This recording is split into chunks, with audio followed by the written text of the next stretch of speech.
Hello, good morning students. तो हम लोग सब पिछले क्लासेस में प्लांट टिश्यूज के बारे में पढ़ रहे थे। आज हम लोग पढ़ेंगे एनिमल टिश्यूज के बारे में। अलग अलग टिश्यूज का अलग अलग फंक्शन होता है, तो इसी चीज को आज हम लोग पढ़ेंगे। एनडीए का क्लास है हमारा।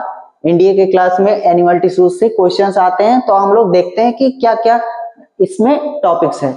तो पहला है हम लोग का डिफरेंट टाइप्स ऑफ टिश्यूज, और उसमें हम लोग देखेंगे क्या structure, function, origin of tissues. ठीक है, तो इसमें हम लोग देखेंगे कि कितना तरह का टिश्यूज होता है। पहला टिश्यू का नाम है कौन सा? Epithelial tissue. क्या है? Epithelial tissue. दूसरा कनेक्टिव टिश्यू। तीसरा मस्क्यूलर टिश्यू। चौथा है नर्वस टिश्यू। तो कितने टाइप्स के टिश्यूज हो गए? पहला है हमारा एपिथेलियल, दूसरा कनेक्टिव, तीसरा मस्क्यूलर और चौथा नर्वस टिश्यू। ठीक है, अब एपिथेलियल टिश्यू दिखता है, ये क्या होता है? ये कवरिंग लेयर होता है पूरे बॉडी में। ठीक है, एक कंटिन्यूअस शीट की तरह होता है। पूरा स्किन जो है हमारा, वो पूरा क्या है? एपिथेलियल टिश्यूज है। ठीक है, अब ये क्या होता है? टाइटली पैक्ड होता है। टाइटली पैक्ड क्यों होगा? क्योंकि इंटरसेलुलर स्पेसेस ना के बराबर होगा। इसमें क्या होगा? ना के बराबर होगा। और ये कैसा होगा? कंटिन्यूअस शीट होगा। हाँ, टाइटली पैक्ड होता है। तो टाइटली पैक्ड होने से क्या होगा? जो इंटरसेल्स के बीच में स्पेसेस होते हैं, इंटरसेलुलर स्पेसेस, वो कम होगा या बहुत ना के बराबर होगा। ठीक है, इसका फंक्शंस क्या है? पहला एब्जॉर्प्शन करना। एब्जॉर्प्शन, कोई भी चीज को एब्जॉर्ब करना। उसके बाद आता है सिक्रीशन, जैसे हम लोग का पसीना निकलता है तो ये हमारा क्या हो जाएगा? सिक्रीट करना, मतलब सिक्रीशन करना। तीसरा है सेंसेशन। आग लगता है ना, आग को सेकते हैं हम लोग तो सेंस होता है। गर्मी में धूप में जाते हैं तो हम लोग को धूप पड़ता है तो लगता है कितना धूप है, तो ये चीज है हम लोग का सेंसेशन। हाँ, ये सेंसेशन है। उसके बाद आता है प्रोटेक्शन। कोई भी जैसे हम लोग का बाहरी इन्वायरमेंट से बचाता है, तो पहला कौन बचाता है? हम लोग का स्किन। तो वो होता है हम लोग का प्रोटेक्शन का काम में आता है। ठीक है, आगे समझ में। आगे बढ़ते हैं हम लोग, तो हम लोग को क्या मिलता है? Made up of epithelial tissues. कौन कौन सा ऐसा टिश्यूज है? तो हम लोग का स्किन जो है, अंदर का माउथ का लाइनिंग जो है, तो यही लिखा हुआ है लाइनिंग ऑफ द माउथ। फिर lining of blood vessels. Blood vessels में जो लाइनिंग होता है। लंग का एल्वियोलाई, लंग का अंदर का पार्ट जो एल्वियोलाई होता है, उसमें भी एपिथेलियल टिश्यूज प्रेजेंट होते हैं। और किस में प्रेजेंट होते हैं? किडनी ट्यूब्यूल्स में भी प्रेजेंट होते हैं। जो हमारा किडनी है, किडनी का ट्यूब्यूल्स जो होता है अलग अलग, उसमें भी एपिथेलियल टिश्यू का प्रेजेंस देखा जाता है। ठीक है, अब एपिथेलियल टिश्यूज के टाइप्स होते हैं। पहला है हमारा सिंपल स्क्वामस एपिथेलियम। पहला कौन सा है? Simple squamous epithelium. दूसरा है स्क्वामस एपिथेलियम। क्या है? Squamous epithelium. तीसरा है हम लोग का स्ट्रेटिफाइड स्क्वामस एपिथेलियम। तीसरा कौन सा है? स्ट्रेटिफाइड। स्ट्रेट है, स्ट्रेटिफाइड स्क्वामस एपिथेलियम। उसके बाद आता है कॉल्यूमिनर एपिथेलियम। कौन आता है? Columnar epithelium. और हमारा लास्ट है क्यूबॉइडल एपिथेलियम और ग्लैंड्यूलर एपिथेलियम। ठीक है, तो इन सब के बारे में थोड़ा थोड़ा जानते हैं। पहला था सिंपल स्क्वामस एपिथेलियम। कौन सा है? Simple squamous epithelium. ये क्या है? थिन एंड फ्लैट होता है। कैसा होता है? थिन होता है और फ्लैट होता है। Mainly in blood vessels. अभी हम बताएंगे। थिन और फ्लैट होता है। कैसा होता है? थिन मतलब पतला, और फ्लैट। ठीक है, mainly present in blood vessels. तो कहां पे प्रेजेंट होता है? Blood vessels. तो अगर क्वेश्चन आता है सिंपल स्क्वामस एपिथेलियम कहां पे प्रेजेंट होता है, तो हम लोग क्या लिखेंगे? ब्लड वेसल्स में। क्लियर? Next, lung alveoli. ये कहां पे प्रेजेंट होता है? और लंग का एल्वियोलाई, जो लंग्स का स्मॉल पार्ट्स होता है अंदर में, उनको बोलते हैं एल्वियोलाई। तो एक्सचेंज ऑफ गैसेस में हेल्प करता है। क्या करता है? एक्सचेंज ऑफ गैसेस में हेल्प करता है। कौन? हमारा सिंपल स्क्वामस एपिथेलियम, जो एल्वियोलाई में प्रेजेंट है। क्लियर? नेक्स्ट हम लोग आगे बढ़ते हैं तो हम लोग को क्या दिखता है, स्क्वामस एपिथेलियम। क्या दिखता है, स्क्वामस एपिथेलियम। तो ये कहाँ पे प्रेजेंट होता है, ओइसोफेगस, जो हमारा फूड पाइप है उसको बोलते हैं ओइसोफेगस। क्या बोलते हैं, ओइसोफेगस। ठीक है, तो ओइसोफेगस में कौन प्रेजेंट होता है, स्क्वामस एपिथेलियम। नेक्स्ट हमारा आता है lining of the mouth. Mouth का अंदर का लाइनिंग जो दिखता है ना व्हाइट व्हाइट, उसी में कौन प्रेजेंट होता है, स्क्वामस एपिथेलियम। क्लियर। नेक्स्ट आता है हम लोग का स्ट्रेटिफाइड स्क्वामस एपिथेलियम। कौन आता है, स्ट्रेटिफाइड स्क्वामस एपिथेलियम।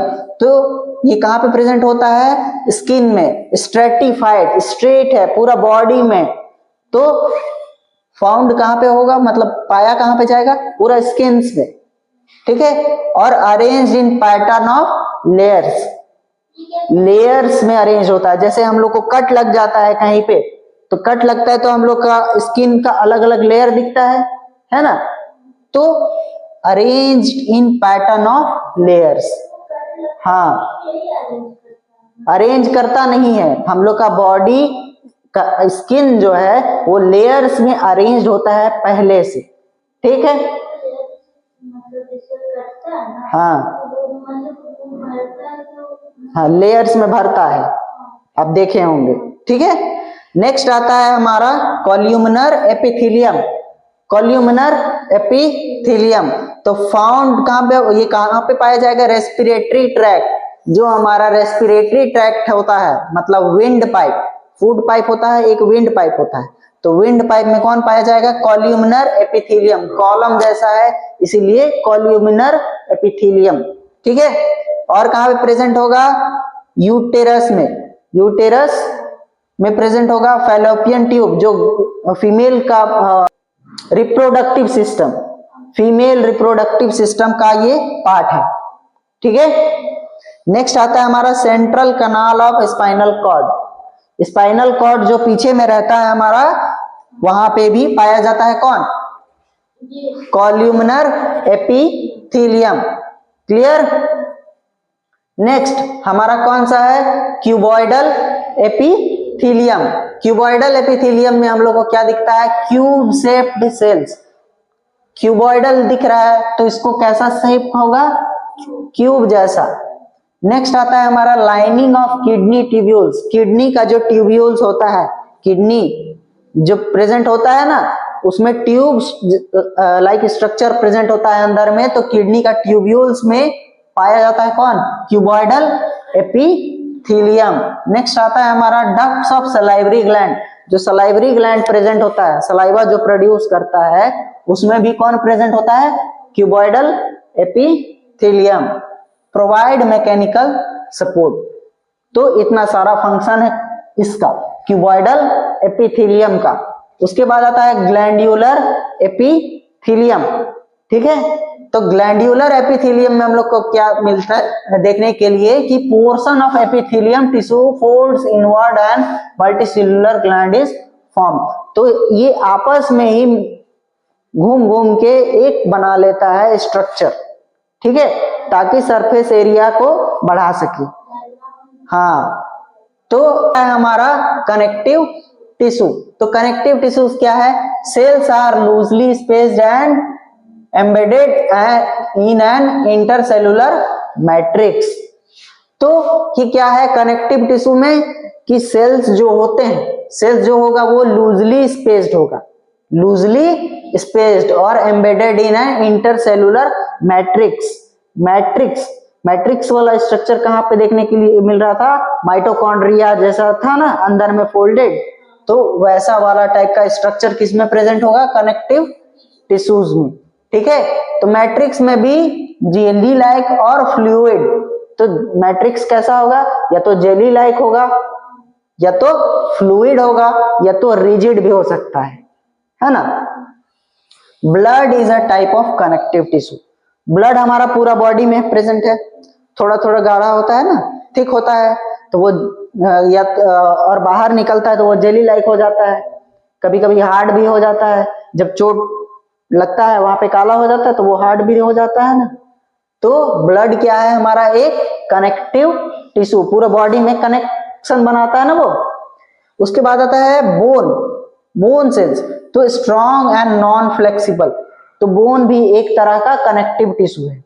क्या है, पूरे बॉडी में होता है ना बोन्स, तो ये भी क्या है, एक कनेक्टिव टिश्यू।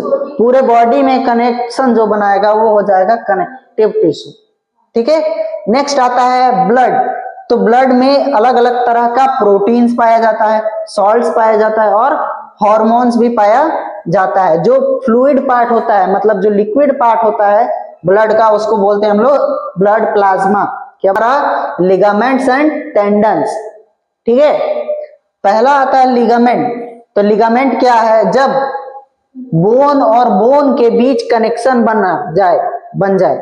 ठीक है, बोन और बोन के बीच, फिंगर दिख रहा है, बोन और बोन के बीच में कनेक्शन है तो उसको बोलेंगे लिगामेंट। टेंडन्स, जब बोन्स और मसल्स के बीच में कनेक्शन बने तो उसको बोलते हैं हम लोग टेंडन्स। क्लियर। ये होता है हमारा इलास्टिक, बहुत ज्यादा इलास्टिक होगा और इसमें लिमिटेड फ्लेक्सिबल होता है। ठीक है। इलास्टिक मतलब जैसे रबर बैंड खींचते हैं तो इधर से इधर हो जाता है ना पूरा, तो इलास्टिसिटी क्या है, जब उसको मोड़ा जाए तो वो आराम से मुड़ जाए, यही चीज का प्रॉपर्टी को बोलते हैं इलास्टिसिटी। क्लियर। नेक्स्ट आता है हमारा कार्टिलेज। कार्टिलेज क्या है, जैसे हमारा कान का जो बोन्स है, चाहे नाक का बोन्स है, फ्लेक्सिबल है ना, तो ये सब मिलके बना हुआ होता है स्मॉल स्मॉल बोन्स से। ये बहुत ज्यादा फ्लेक्सिबल होते हैं, इनके बीच में स्पेसेस बहुत ज्यादा होता है, इसीलिए ये फ्लेक्सिबल हो जाते हैं। तो ये बोन्स का नाम है कार्टिलेज। क्या नाम है, ये कहां कहां पे प्रेजेंट होगा, नोज, ईयर, ट्रैकिया, जो हमारा फूड पाइप है, विंड पाइप है, ये सब में प्रेजेंट होगा। जो कार्टिलेज टिश्यू है उसका स्ट्रक्चर दिख रहा है, स्पेसेस बहुत ज्यादा दिख रहा है ना, हाँ, इसी के कारण ये फ्लेक्सिबल होता है। क्लियर। आगे बढ़ते हैं तो हम लोग को क्या दिखता है, एडिपोज टिश्यू। क्या है नाम, एडिपोज टिश्यू। ये क्या होता है, फैट स्टोरिंग टिश्यूज होता है। क्या होता है, जो बॉडी में फैट स्टोर होता है ना, एडिपोज टिश्यू। क्लियर। नेक्स्ट, ये कहां पे पाया जाता है, below the skin and between the internal organs. कहां पे मिलेगा, स्किन में और हाँ, इंटरनल ऑर्गन्स के बीच। ठीक है। उसके बाद आता है इसका काम। तो इसका काम क्या है, फैट को स्टोर करना। क्या करना, फैट्स को स्टोर करना, और एक इंसुलेटर की तरह एक्ट करता है। जैसे पोलर बियर होते हैं ना, जैसे प्लास्टिक, चाहे कोई भी ऐसा चीज जो हवा को आर पार ना होने दे, तो फैट क्या करता है, फैट हवा को रोक देता है, चाहे ट्रैप कर देता है ताकि वो अंदर ना आ पाए। जैसे फॉर एग्जांपल पेंगुइन, व्हेल, ये सब का बॉडी इतना ठंडा जगह पे रहता है फिर भी जमता क्यों नहीं है, क्योंकि उनका स्किन में फैट का लेयर बहुत ज्यादा प्रेजेंट होता है। ठीक है, तो वो रोक देता है ठंडा चीज को अंदर आने से। ठीक है, गर्मी बनाए रखता है शरीर में, तो इसीलिए वो एक इंसुलेटर की तरह एक्ट करता है। क्लियर है, सबको क्लियर है। उसके बाद आता है एरियोलाइट टिश्यू।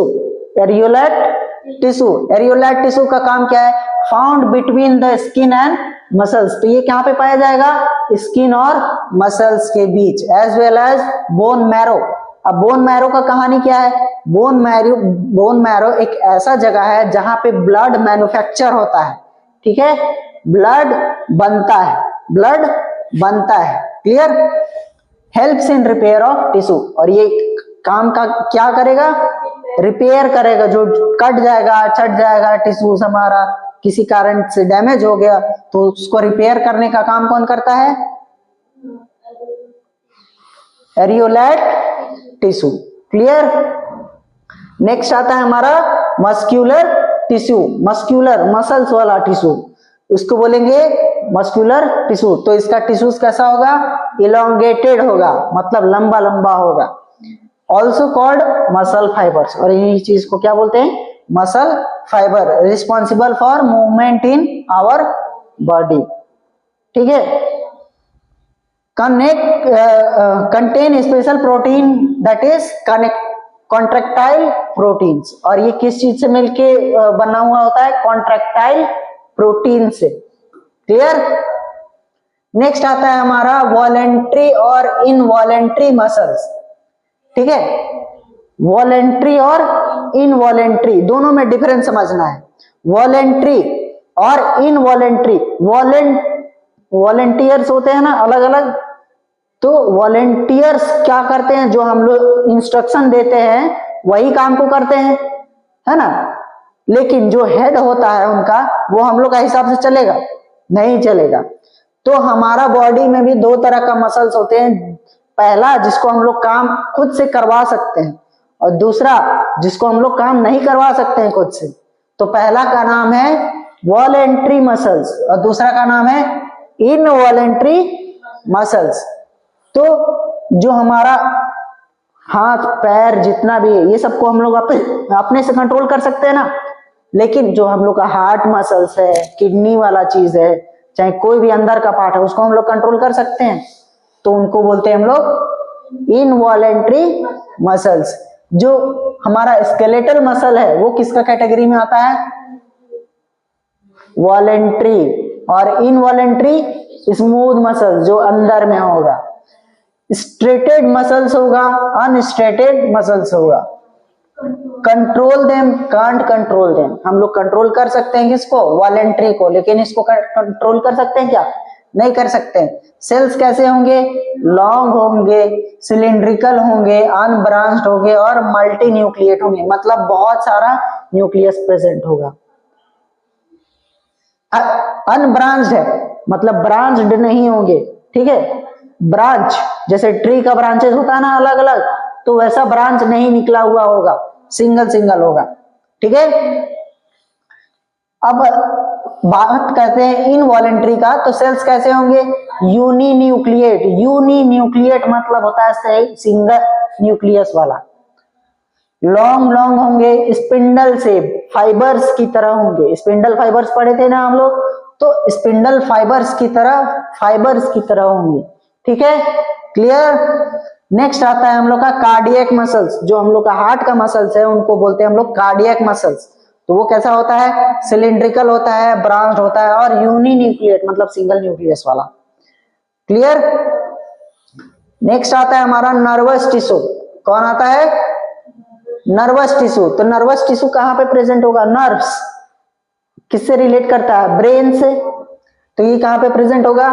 ब्रेन में, स्पाइनल कॉर्ड में और नर्व्स में। ठीक है, सेल्स जो होंगी, cells of this tissue are called nerve cell और न्यूरॉन्स। और इनका सेल्स का नाम क्या हो जाएगा? हमारा न्यूरॉन्स नाम हो जाएगा। क्या नाम हो जाएगा? Neurons. Each neuron has a single long part called axon.